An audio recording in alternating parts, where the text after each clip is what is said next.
Hi friends, ఈరోజు మన స్వప్న స్వగృహ కిచెన్లో మరో సరికొత్త వంటతో మీ ముందుకు వచ్చాను. ఇది జొన్న పిండి, రాగులు, ఓట్స్ తోటి వెయిట్ లాస్ కావాలనుకున్న వాళ్ళకి, డయాబెటీస్ వాళ్ళకి, చిన్నపిల్లలకి అయినా ఎవరికైనా చాలా హెల్తీ ఫుడ్ అండి. దీంట్లో నేను రాగులు, తెల్ల జొన్నలు, ఓట్స్ కలిపి ప్రీమిక్స్ లాగా చేసి పెట్టుకున్నానండి. మనము దీన్ని గిర్నీలో పట్టించేసుకున్నాము. ఒక్కసారి పట్టించి పెట్టుకుంటే మనకు 2-3 మంత్స్ దాకా కూడా ఉంటుందండి. జొన్న చపాతీ చేయరాని వాళ్ళు, జొన్న పిండితో చపాతీ చేయడానికి టైం లేని వాళ్ళు, ఇప్పుడు స్కూల్ స్టార్ట్ అయినాయి కదండి, పేరెంట్స్కి, ఆఫీసెస్కి వెళ్ళే వాళ్ళకి చాలా హడావుడిగా ఉంటుంది. అటువంటి వాళ్ళకి ఇటువంటి ఇన్స్టెంట్ పిండి తయారు చేసి పెట్టుకుంటే, ఒకసారి గిర్నీలో పట్టించి పెట్టేసుకుంటే ఒక 2-3 నెలల దాకా అయినా కూడా పిండి ఎటువంటి ఖరాబ్ కాకుండా చాలా బాగుంటుంది. దీంట్లో వాడినవి నేను కొలత అండి, 1/2 కేజీ జొన్నలకు 1/2 కేజీ రాగులు, కొన్ని ఓట్స్ అనేవి మన ఆప్షన్ అండి. కానీ ఓట్స్ వేయడం వలన ఇమ్యూనిటీ బాగుంటుందని నేను ఓట్స్ వేసాను. అటువంటి పిండితో ఇప్పుడు నేను దోశలు వేయబోతున్నానండి. ఇన్స్టెంట్ దోశ, ఎటువంటి ముందు కలిపి పెట్టుకోకుండా అప్పటికప్పుడు కలుపుకొని పిండిని ఇన్స్టెంట్ దోశ ఎలా వేసుకోవాలో నేను ఇప్పుడు మీకు చూపిస్తాను. చూడండి, నేను 2 స్పూన్స్ ఆఫ్ పిండి తీసుకున్నాను. ఎక్కువ శ్రమ పడాల్సిన అవసరం లేదండి. మంచిగా జొన్నలను తీసుకొచ్చి, ఒకసారి రాగులు జొన్నలను తీసుకొచ్చి కడిగి ఆరబోసేసుకొని గిన్నెలో పట్టించేసుకుంటే చూడండి ఇంత మెత్తగా పట్టినలో. ఇట్లా ఓట్స్, జీలకర్ర ఏది మనకు అనువుగా ఉంటే, మెంతులు, డయాబెటీస్ వాళ్ళైతే మెంతులు కూడా వేసుకోవచ్చండి. ఇట్లా అన్నీ వేసుకొని చాలా ఈజీగా చేసుకునే దోశలండి ఇవి. చపాతీ చేసుకోవడానికి టైం పడుతుంది, జొన్న చపాతీ చేసుకునేంత టైం లేదు అనుకునే వాళ్ళకు ఇటువంటి పద్ధతిలో కూడా చేసుకోవచ్చండి.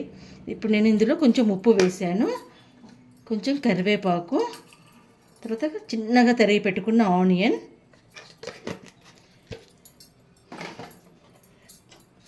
కారం అనేది పూర్తిగా ఆప్షన్ అండి. కారం వేసుకోవడం వలన ఏంటి అంటే ఎటువంటి చట్నీ కూడా అవసరం పడదు మనకు. కొంచెం కారం వేసుకున్నాను. తర్వాత ఇందులో వాటర్ వేసేసి లూజ్గా కలుపుకోవాలండి, పల్చగా కలుపుకోవాలి.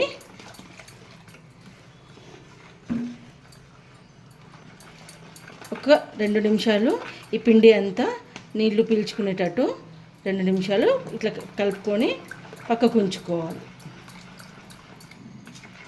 ఆఫీస్లోకి వెళ్ళే వాళ్ళకైతే ఇటువంటి ఇన్స్టెంట్ పిండిలు చేసుకోవడం చాలా ఈజీ అండి.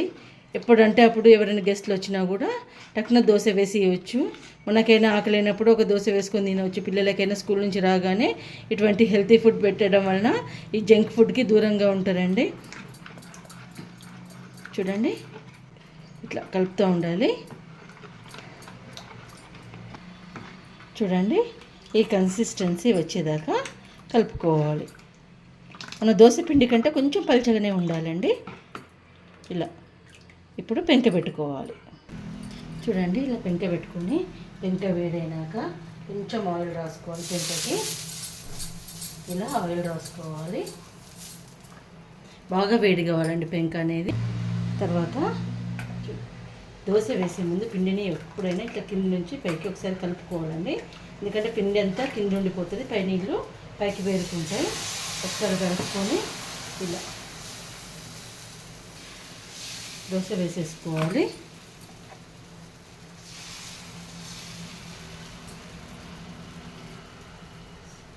సైడ్ నుంచి కొంచెం ఆయిల్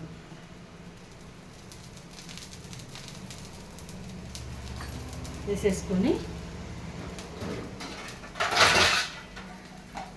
ఇలా మూత పెట్టేసి ఒక 2 మినిట్స్ ఉడికించుకుందాం. జొన్న పిండి కదండి, కొంచెం మంచిగా ఉడకాలి కాబట్టి ఒక 2 మినిట్స్ ఉడికించుకుందాం. 2 మినిట్స్ తర్వాత మూత తీసేసి చూడండి ఇలా ఇంకో సైడ్కి తిప్పేసుకోవాలి. చూడండి, దోశ అనేది మంచిగా గాలింది. సేమ్ మనకు చపాతీలానే ఉంటుందండి టేస్ట్ కూడా. ఎందుకంటే చాలా తక్కువ ఆయిల్ వాడినాం మనం ఇందులో, అసలు వేయనట్టు ఆయిల్ వాడినాం. కాబట్టి ఇటువంటి హెల్తీ ఫుడ్ని మీరు కూడా మీ ఇంట్లో చేసుకొని ఎలా వచ్చిందో కామెంట్ బాక్స్లో నాకు కామెంట్ పెట్టండి. ఇటువంటి హెల్తీ ఫుడ్స్ కోసం బయట ఎన్నో డబ్బులు వెచ్చిస్తాం.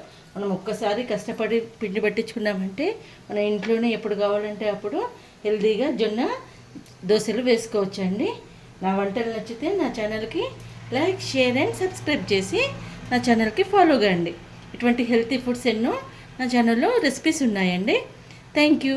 స్వప్న స్వగృహ కిచెన్. చూడండి, పర్ఫెక్ట్ జొన్న దోశ అనేది రెడీ అయిపోయింది.